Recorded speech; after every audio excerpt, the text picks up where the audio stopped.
Welcome to Cozy Dreams, where we listen, we relax, and we get sleepy. I'm your host, Brian. Thanks so much for joining me at the start of a new week. Tonight kicks off a very special 3-part series that you'll be able to hear each Monday over the next few weeks. Of all the classic fairy tales, Cinderella may be one of the oldest. Thousands of tales have been linked to its basic storyline around the world, with the oldest possibly dating back to a Greek version recorded sometime between 7 BCE and 23 CE. The most common European versions of the story were those recorded by Charles Perrault and the Grimm brothers, and our sleepy retelling refers to those stories, but with more detail. We hope you'll enjoy this magical reimagining of the classic tale. Like I said, this is the first of 3 parts in this series. But don't worry if you fall asleep. You can always come back and pick up where you left off, and can listen to this lovely story as many times as you'd like. It was written by Alicia Steffen, and I'll be reading it to you. So, let's prepare to relax with our classic tale by getting cozy and settled in bed. If you need to adjust your position at all to feel more comfortable, go ahead and do so now. And once you're ready, start tuning in to the flow of your breath. Gently feel it as the air moves in through the nostrils, filling your lungs with nourishing oxygen. And when your body feels ready to do so, it naturally lets go of that air. Enjoy the relaxing sensation as it flows back out, keeping your breathing nice and steady. Just spend a moment now, being thankful for the day you've had.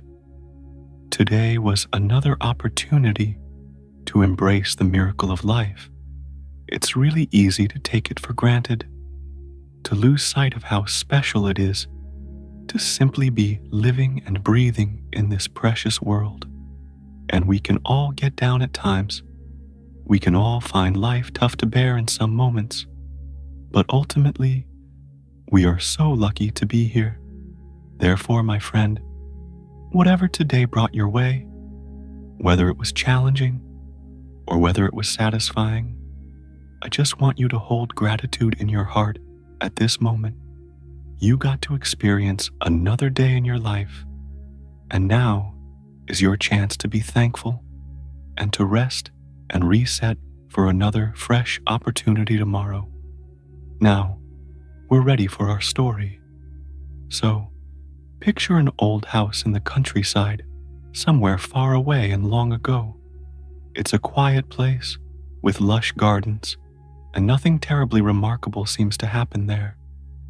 But that is all about to change. This is where our story begins. There was once a kindly gentleman named Malcolm who lived peacefully on a small estate with his daughter Arabella. The child's mother had passed away when the girl was very little. So, although the man had many lovely memories of his wife, his daughter knew her only from his stories. She was beautiful and intelligent, he would tell little Arabella. All the other fellows in town wished for her hand, and I was the lucky one who won her heart, he would reminisce. The little girl loved hearing about her mother because it made her feel like she knew her, even though she was not there to see Arabella grow up. The gentleman and his daughter lived in a rambling old stone house that was just grand enough to entertain a few visitors, but not so enormous as to be pretentious. Arabella loved the mansion and its gardens. In particular, she was extremely fond of a special part of the courtyard that had been cared for by her mother. According to her father, his bride had loved nature, and she had spent many hours selecting the trees and flowers that would fill her little paradise. To make it even more enchanting for his love, Arabella's father had surprised her mother with a beautiful fountain, pretty stone benches, and an arbor when his wife wasn't tending to it. She could often be found reading there for hours on end. Arabella inherited that love for the sweet little garden, and she took to spending time there when she wanted to find a quiet spot for reflection or just to feel closer to her mother. It seemed to her that of all the places on the estate, her mother's garden had the most delicate flowers, the most refreshing breezes, and the most fascinating animal visitors. She felt most relaxed in that perfect spot, just watching the bees as they danced through the blooms, or the leaves as they drifted into the fountain. It was a perfect respite from the wild. Their home was a short distance from other respectable families, but they didn't tend to go visiting or socializing. Without a lady of the house to organize such things, Malcolm found it a bit awkward to go calling on his neighbors. As a result, Arabella learned to entertain herself. She had a faithful little dog named Henry, who kept her laughing with his silly antics and offered her adoring companionship. With that, she was content. As much as Malcolm's love for his late wife endured, he did grow a bit lonely after many years of life as a widower. When Arabella was 15, he began spending time with a widow named Lydia, who lived nearby. She was a very respectable lady and handsome in a reserved sort of way. She had 2 daughters named Agnes and Imogen. Agnes was 17, and Imogen was almost the same age as Arabella, although they were properly educated in the skills expected of young ladies. Arabella did not find them to be a particularly stimulating company, where Arabella might like to discuss books or horticulture. They would prefer local gossip, where she might have thoughts to share about music. They preferred fashion. Arabella was polite to all of them for her father's sake, but she secretly found Agnes and Imogen a bit tedious. She reflected with disappointment that it was a shame they had so little in common, because she would have liked to have had some close friends. Under these circumstances, she had to make an effort to appear happy when her father brought her the news that he and Lydia were to marry. She and her father were very close, having only had each other for company all these years, and she had mixed feelings about the match. On one hand, she genuinely wished for her father's happiness. On the other, it would be a new experience for her to share her home and her private world with 3 other women, none of whom seemed to have much in common with her. Nonetheless, Arabella smiled bravely for her father and congratulated him, wishing him joy. The wedding of a widow and a widower was generally a quiet affair in those days. The match was privately made, and the lady and her daughters were soon installed at Malcolm's house. Although there were empty bedrooms available, some shuffling of chambers was inevitable. Arabella found that she felt obligated to politely offer her own room, which was one of the largest in the house, to Agnes. At 17, her new stepsister was, after all, the oldest young lady. Rather than graciously thanking Arabella for the swap, Agnes seemed to think the larger room was her due. She unceremoniously moved in, spreading her things everywhere in a jumble. Arabella managed to tamp down her own annoyance, as the new occupant made a mess of her childhood retreat. Instead, she tried to focus on making her smaller chamber a cozy getaway. While it wasn't the grandest space in the house, it had a charming window seat that overlooked her mother's garden. and the furnishings were pretty, having been chosen by her mother long ago. Meanwhile, Imogen moved into a similar room across the hall. Arabella caught glimpses through the open door and noted that she was as careless with her things as her sister was. Dresses, shoes, and jewelry were simply piled about, although there was a notable absence of any books. Imogen showed little interest in getting to know her new stepsister or in sharing any confidences with her. The two girls kept to themselves. Arabella in her tidy room with her neat array of clothing and books, and Imogen in her own chaotic chamber where she seemed to spend most of her time trying new hairstyles and fussing with her outfits. The addition of 3 demanding new ladies stretched Malcolm's resources. Arabella had grown up with a very small household staff. There was a kindly woman from the village who came to make dinner each day. She also had a daughter named Clara, who was a sweet and industrious girl. Clara served as a maid, helping with any household task that needed doing. Since it was just the 2 of them living there, Malcolm and Arabella had a friendly, easy relationship with both Clara and her mother. There was no point in formality. As soon as they had settled in, the 3 new family members began to feel comfortable asserting themselves. They thought nothing of bothering Clara to bring their breakfast up on a tray. Instead of appearing in the dining room, they dropped their personal items wherever they liked and expected them to be magically returned to their rooms. They even diverted Clara from her usual duties to help with their clothes or their hair. These were things they could have done perfectly well for themselves, but they fancied themselves to be very grand. They expected Clara to act as a lady's maid on top of her usual work. Although she was a hard-working girl, she was not trained in the ways of hairstyling, nor was she an expert seamstress. Arabella tried to surreptitiously pitch in, lending a hand with any particularly tricky sewing, and handling chores Clara couldn't complete.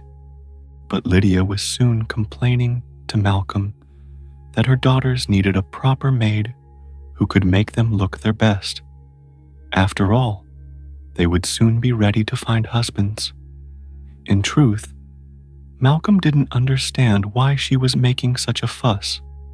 He and his daughter had done just fine by themselves. Arabella had never seemed to need a special lady's maid, and he thought she always looked wonderful. Nonetheless, he wished to make his new bride happy. He promised her that he would make inquiries on his next business trip, hoping to bring an experienced maid from the city. This appeased Lydia to some extent, but she began badgering him to plan his next trip soon. After all, she said petulantly, she couldn't be expected to continue depending on that girl from the village to keep the ladies of the house looking up to standard. It was never clear to Arabella if her father's announcement of a new business venture was due to his own ambitions or those of his wife, but Malcolm soon revealed to the family that he would be setting off on an overseas journey. A trusted friend had invited him to join in on a new investment. He told them over dinner it was nearly sure to be very profitable, he assured them. However, he needed to travel to a far country in order to make the proper arrangements. He expected to be gone for a couple of months. Arabella was quiet during the rest of the meal, as her stepmother and stepsisters showered Malcolm with requests for gifts and exotic goods that he might bring them.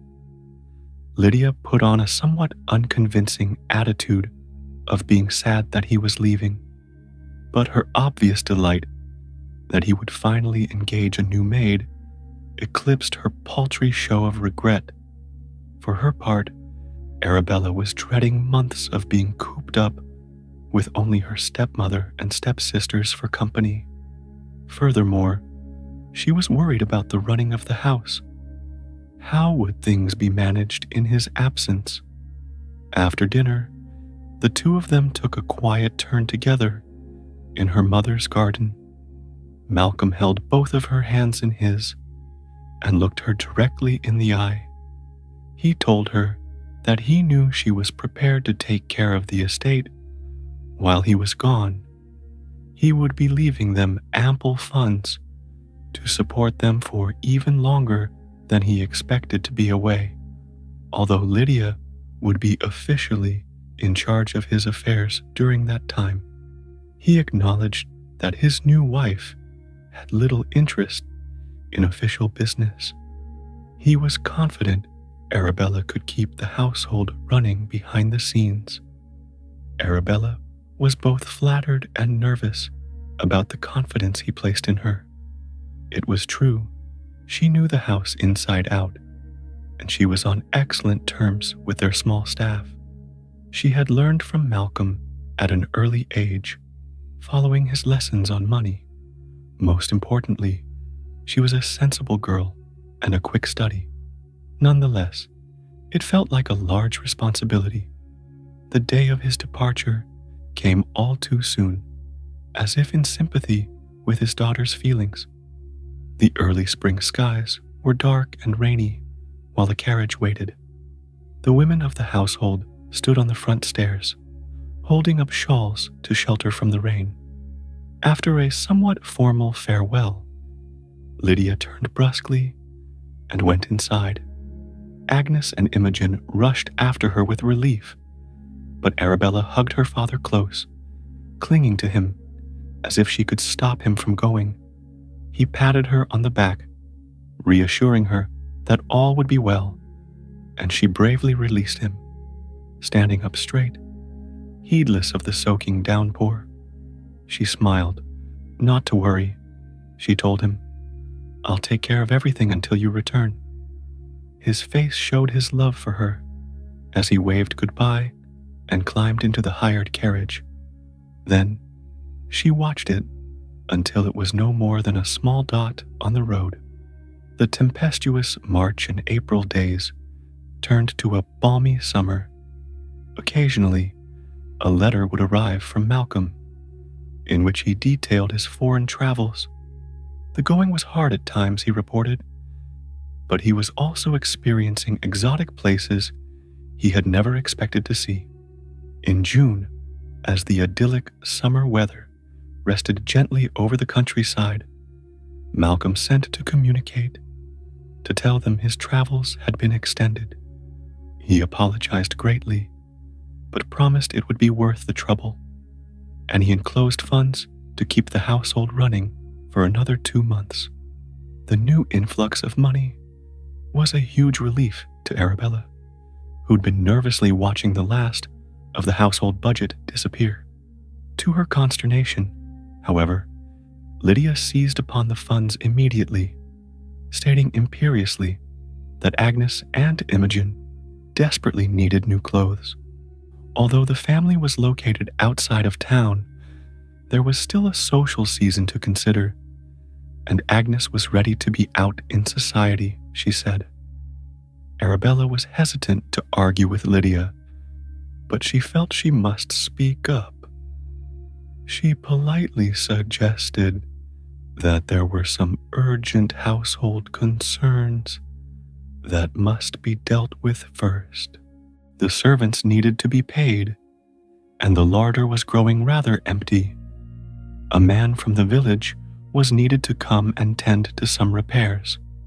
Would it not be wiser, she said, to take care of those items first?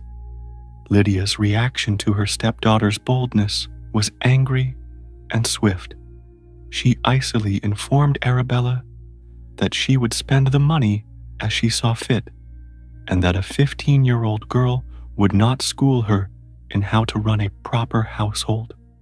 Further, she advised that if Arabella was so concerned about the cost of the staff, they should let Clara go, and Arabella could take over her duties. At this, Agnes and Imogen dissolved into fits of laughter. "Why don't you start by cleaning the fireplace in my room?" Imogen said, with a spiteful edge to her voice. "What a good idea," Agnes responded haughtily. "I know. We could just call her Cinderella." Both of her stepsisters found this very funny and happily began to speculate about what other jobs their Cinderella could do. Arabella left the room without another word. She rushed down the hall and retreated to her bedroom, with her faithful little dog, Henry, on her heels. Once there, she threw herself into the window seat and leaned her head against the glass, staring at her mother's garden. How very unfair it all was, she said tearfully to Henry, who cocked his head to the side sympathetically. Why couldn't Mother still be here? Why did Father have to go off on this long trip? She sat there, stroking his soft fur, and watching the twilight gradually fall outside. Eventually, she drifted off to sleep. When Arabella awoke in the morning, the first thing she saw was Clara walking away from the house. Confused, she tapped on the window, asking her where she was going. In truth, however, Arabella knew the answer to that question.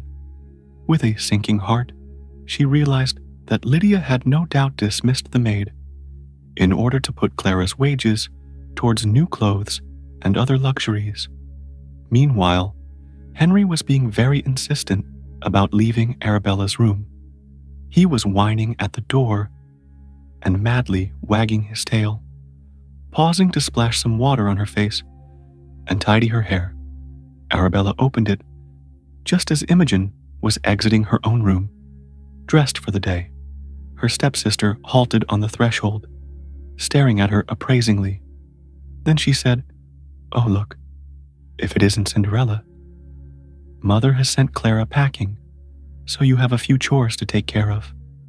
Then, with a smirk, she added, "You might want to change into something a little better suited for hard work." With that, she turned on her heel and flounced off down the carpeted hall, her long curls bouncing defiantly as she descended the stairs. Arabella pondered what to do next. With Henry scurrying ahead of her, she went down the hall in the other direction and descended the back stairs to the kitchen. Cook was in there, beside herself. The kind lady couldn't afford to lose her position, but Lydia was demanding that she somehow do the cooking and all of Clara's tasks.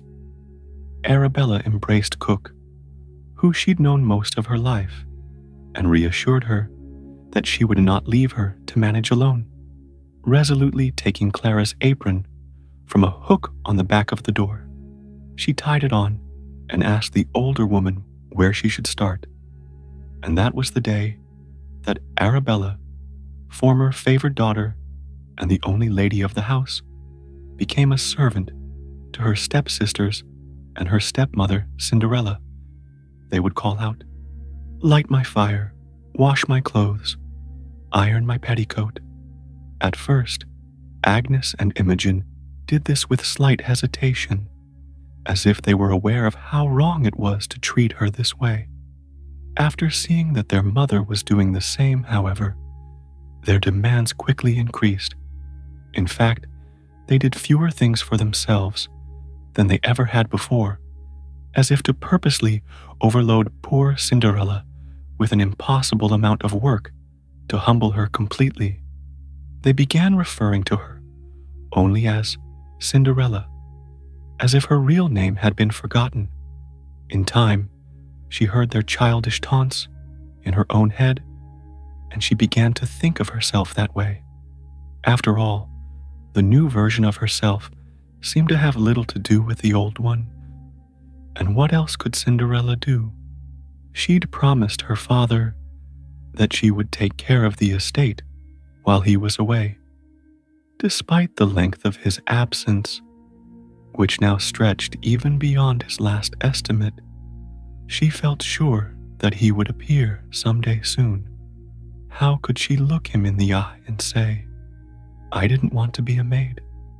That's why the household is a shambles"? No, it wouldn't do. She had been raised with the philosophy that living up to one's responsibilities was a point of personal honor. She would not disappoint him. Keeping this promise meant attending to the tiresome details of daily life. She mocked, she dusted, she polished the mirrors in which her stepsisters constantly reviewed their reflections. The list of small responsibilities seemed to grow by the day, but there was nobody else to complete them. Furthermore, she was afraid of what Lydia would do if she had to get the money to hire another maid. The coin that her father had sent months ago was long gone. She'd noticed a few household objects vanishing: an antique clock, pieces of silver, a mirror with a heavy gold frame. If Lydia was selling her father's treasures, how long would it take her to get her mother's jewelry, for example, or to pawn her father's treasured books? Cinderella toiled, not to please Lydia and her stepsisters, but to hold together the home that she and her father had come to love. It was all she had left of her mother, all, that is, except the beautiful garden. As the summer months rolled into the autumn and the hazy fall days chilled and turned to winter, Cinderella sought refuge in the garden. In her few spare moments, sitting on the bench near her mother's hazel tree, she watched the seasons go by, reveling in their quiet beauty. Her father had brought her mother the tree as a gift long ago. He'd told her that the Celts believed hazelnuts imparted wisdom and inspiration. This had delighted his bride, and she had always tended to the tree with great care. Her daughter now watched it for her, enjoying its yellow catkins in the spring, and observing the creatures who came to take advantage of its nuts in the late summer. The scurrying squirrels and mice who pilfered its treasures made her smile. The months slipped by, turning to years, and Malcolm did not send word, nor did he return. Although Cinderella was resolved to keep her spirits up, she couldn't help but fear that he was lost to her forever, and that she was now trapped in a position of drudgery in her stepmother's household. For drudgery was truly the way to describe her life. The cook continued to manage the meals, but it seemed that everything else fell to Cinderella. Lydia had continued to quietly sell items of value from various rooms of the house, and cook whispered that the woman was also known to be running up a debt in town. Fortunately, Lydia didn't know the whereabouts of the jewels Cinderella's mother had owned, because the girl had wisely hidden them long ago, carefully burying the box under her mother's hazel tree. Undeterred by the truth of their circumstances, Agnes and Imogen continued to buy whatever new clothes and jewels they could acquire.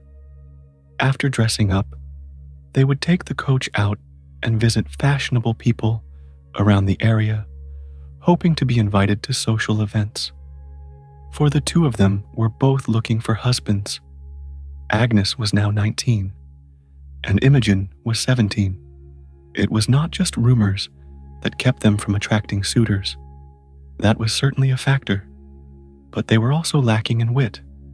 Neither of them provided entertainment, either by clever conversation or musical talents. Sadly, Cinderella's stepsisters were the very definition of mediocrity. In the absence of a fortune, they posed few attractions to the eligible bachelors of the region. Cinderella was 17 as well, of course. In fact, she was just a few weeks younger than Imogen, but there was no question of her going out in society. Not only was Lydia far too keen on showcasing her own daughters first, but Cinderella had no decent clothes to wear anymore.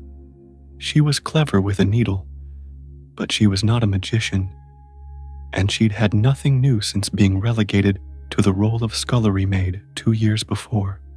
Once in a while, Agnes would toss one of her old gowns at Cinderella and sneer, saying, "Here, I don't want this anymore."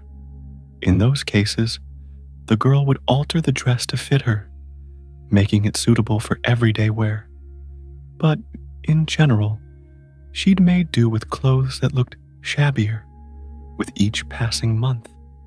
Compounding Cinderella's problems, it didn't escape Lydia's notice that, despite her inferior clothing, her stepdaughter was luminous with youthful beauty. She had not had the advantage of dancing or deportment lessons that were considered essential for young ladies of society, and her lack of exposure to social events, even in the company of her family, left her without the affectations and coy flirtations of other eligible ladies her age. But while this may have seemed a disadvantage in society, it only enhanced her charm.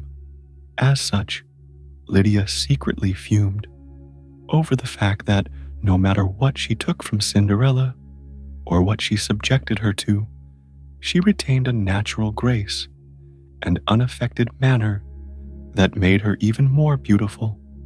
The wretched woman simply resolved to keep her out of view until her own daughters had found their matches.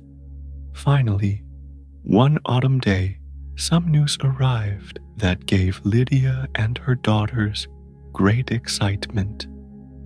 It seemed that the king and queen were to be spending the next few months at one of their country palaces, not far away. This was an unusual turn of events. Although the royal family had fine houses throughout the country, many of them were rarely visited. Apparently, they were going on progress through the kingdom because their oldest son was coming of age. Since he would one day be king, his parents had resolved to introduce him to his lands and the aristocrats who occupied them. Every mother of a debutante was filled with excitement because it was well known that the handsome young prince was of an age to find a bride, and that his parents hoped he would marry a well-heeled young lady from within the kingdom. When the royal family arrived, they would surely throw a ball, and this meant that every dressmaker for miles around was about to become extremely busy, making finery for the daughters of the region's most established families. There was, of course, one small wrinkle for Lydia. There was simply no money left for clothes. Within an hour of hearing of the prince's visit, she and her daughters were ransacking the house. Lydia had been searching periodically for the jewels that had once belonged to Malcolm's first wife. Her desire to dress her daughters in finery overcame her last shred of decency. She threw open her stepdaughter's bedroom door, demanding to know what she and Malcolm had done with the missing valuables. Cinderella was honest to a fault and not one to lie, but this intrusion by her stepmother was too much for her. Lifting her chin with as much courage and defiance as she could muster, she quietly answered that she didn't know what Lydia was talking about. She said she hadn't seen her mother's jewels in many years, and suggested that perhaps Malcolm had put them somewhere for safekeeping or sold them long ago. Knowing that the girl was probably not telling her the truth, Lydia ordered her to return to the kitchen and pointed to the hallway. Cinderella swept by and didn't look back as Lydia and her daughters began carelessly searching her room from top to bottom. As she descended the back stairs, Cinderella smiled to herself just a little. They would never find the precious jewels she had hidden safely in her mother's garden, unable to uncover the missing rings and necklaces. Lydia confiscated the key to Cinderella's bedroom door. Then, Lydia decimated Malcolm's precious library. A full stack of his most beloved and valuable books disappeared. In their place, a dressmaker arrived with bolts of beautiful fabric to measure Agnes and Imogen for their new evening wear. The parlor became buried in silks and crinolines. An excited conversation could be heard drifting down the hall as Lydia selected a color and a style to dress up each of her daughters. As the cook commented, it was Lydia's intention to transform her two moths into butterflies. Her tone suggested that she did not expect it to work, like making a silk purse out of a pig's ear. She muttered as she watched her stepmothers and stepsisters. Cinderella couldn't help but wish that she, too, could attend a ball and meet a prince, and the season appeared to reflect her wistfulness. The crisp and lovely days of autumn blew away with a final windstorm, and the skies were sullen and gray, as everyone expected. An invitation to a late autumn ball at the palace soon arrived by messenger. Lydia opened the envelope and read the card aloud, with Agnes and Imogen gawking over her shoulder and bouncing with excitement. Cinderella heard it all from the hearth, where she was once again cleaning the fireplace. The king and queen hereby request the pleasure of your company at a royal ball, Lydia read. The rest of the details of the invitation were drowned out by silly giggling from her stepsisters, but Cinderella gathered that the occasion was happening soon and that the ladies of the house would be attending without her. There was, however, little she could do about the situation. On the day of the ball, Lydia and her stepsisters were closeted in their chambers, taking hours to dress their hair and apply their makeup. Meanwhile, Cinderella was on her feet all day, pressing gowns, starching crinolines, and generally assisting with anything a lady's maid might have done. Her talent with needlework did her no favors. Any small repair or adjustment her sisters needed became her problem, and her natural sense of style, something Agnes and Imogen lacked, made her quite a help with details such as the curling and pinning of hair into just the right place. Lydia had managed to borrow a slightly nicer coach from an elderly neighbor who wasn't attending the event. The chattering ladies were packed into the carriage, even as Agnes and Imogen argued about whose dress was finer and whether or not Imogen was allowed to speak to the prince. When Agnes was the eldest, the coachman kept a straight face as he waited for the hubbub in the carriage to settle. But he and Cinderella exchanged a momentary look as she stood on the stairs in their wake. She was nearly sure he winked at her kindly. The small gesture brought a smile to her face and made her feel less forlorn as the horses began trotting and pulled the carriage into the distance, wrapping her threadbare shawl more tightly around herself. Cinderella listened to the clopping of the horses' hooves as they echoed away in the distance. Instead of going straight inside, she found herself oddly compelled to stand there on the steps for a few more moments. A cool wind blew lightly across her, gusting a few tumbling, fallen leaves with it. Turning to watch them go, she followed their path as they soared up into the sky, circled briefly, and then floated down and stopped in her mother's garden. Yes, she thought, that's where I'll go and sit for a moment. Descending the wide front steps of the house, she followed a paved walkway through the overgrown hedges and opened the little gate that led to her special place. Although the little pond was freezing over and the branches of the hazel tree were bare, she gingerly sat on the edge of the cold stone bench.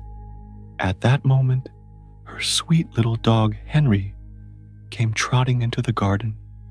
Cook had let him out of the kitchen to find her. Cinderella smiled wistfully at Henry and whispered loving words to him. He wagged his tail eagerly and then sat down by her feet, content to be with her despite the chill. As she stroked his fur, she realized that her eyes were watering. She missed her father so badly, and she was slowly losing hope that she'd see him again. Worse yet, her life here had become a trying one. What prospects did she have now? Who would care for her? With the cook and Henry as her only real friends, she didn't feel that her future was very bright, and in the short term, her young heart was broken over missing the ball. She smiled through her tears and said to Henry, I don't suppose you can conjure up a dress for me? Something pretty and new?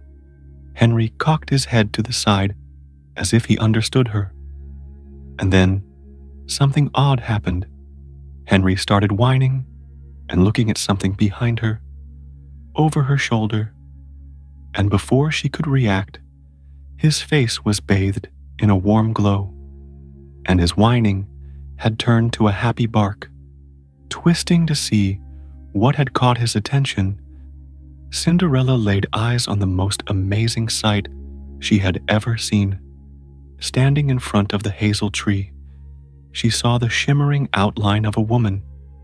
The apparition was neither old nor young, but rather somewhere in the middle. The lady was wearing a somewhat old-fashioned dress that Cinderella recognized as a style of yesteryear. It was very elegant, though, and it floated around her in an ethereal mist. In fact, the lady herself almost seemed to levitate, as if she were not bound by the laws of gravity. A halo of light surrounded her, suffusing her with a sparkling warmth that filled her speechless onlooker with a sense of well-being. Henry had stopped barking and sat expectantly staring at the apparition. Meanwhile, Cinderella was tongue-tied. What to say first to a gorgeous apparition such as this one, appearing spontaneously in the garden? Luckily, the presence spoke first. "My child," she said with a concerned tone, "you are troubled. You do not need to tell me why. I have seen everything." Freed of the obligation to come up with something to say, Cinderella looked on, waiting to see what the lady would do next. "Your stepmother and stepsisters have been very unkind to you, and you have behaved admirably. You have borne a heavy weight in your young heart," she added. "Although you didn't know it, I have always watched over you. My presence is here with the hazel tree, with this garden planted and carefully nurtured, and with the jewels your father gave your mother as a token of his love." At this, Cinderella's tears actually began to flow faster. The realization that someone knew of her humiliations and her trials, and that she was not entirely alone, was such a relief that she could not help herself. As she wept quietly, the apparition smiled sweetly at her. "My dear," she said, "dry your tears. I am here to bring you gifts." Stepping or floating aside, she motioned to the branches of the hazel tree. Cinderella could not believe her eyes. Hanging on its branches was the most beautiful dress she had ever seen. It was a gold color that glimmered subtly from top to bottom. The voluminous skirt floated gently on the wind, flashing and sparkling in the darkening late afternoon. On the ground, she saw two dainty, matching slippers, and hanging on a nearby branch was one of her mother's necklaces. It was a delicate thing, made of diamond and topaz. This last detail confounded Cinderella, for she was sure that her mother's topaz necklace had been safely buried with all the others. Nonetheless, there was no time to check on the box now. Cinderella jumped to her feet, whispering her gratitude, and almost afraid to touch the beautiful garment in front of her. Then her face fell. She turned to the lovely apparition and said, "But how will I get there? I don't know the way, and our carriage is in disrepair for such a long journey." At this, the lady smiled and told her not to worry. She would manage everything. Then she gently waved her hand through the air, and like magic, Cinderella was wearing the dress and exquisite slippers. Best of all, she could feel the weight of the topaz necklace around her neck. She placed her hands gently upon the jaws, and then up higher to touch her hair, which had been magically arranged in a lovely mass of curls. Exuberantly, she spun in a circle, watching the dress rise around her like a feather on the wind. She was glowing, inside and out. The apparition smiled appreciatively at the results of her work, and then flipped her hand in the direction of the vegetable garden, where two squirrels were examining an enormous pumpkin. Instantly, a fine coach was standing in the driveway, with two tall, chestnut-colored horses. They whinnied lightly, as if surprised to find themselves there. Cinderella gasped with happy surprise at the sight. Then she heard a quick bark and turned to see that Henry was gone. In his place stood a diminutive coachman, dressed in fine livery. He grinned at her, as if they were old friends. Then he bowed ceremoniously and cheerfully indicated that she should step up to the carriage. Cinderella clapped her hands over her mouth in amusement and delight. Henry would be driving her to the royal ball, spinning around to face her benefactress once again. She thanked the lady effusively, asking how she could ever repay her. The shimmering vision laughed sweetly and gestured magnanimously. Then she looked the happy girl in the eye and said, "Darling, I am your godmother, and it is my job to make you happy. This will be a beautiful night, but you must heed my words with care. At the stroke of midnight, all of this magic will vanish. The carriage will once again be a pumpkin. The horses will be squirrels again and scamper off. The coachman will regain his canine shape, and your beautiful dress will be replaced by the rags you wear to clean the fireplace. You must take care to be home before the stroke of midnight, or you will be in quite a bit of trouble. Do you understand?" Cinderella nodded soberly. She would not forget her godmother's words, and so her adventure began.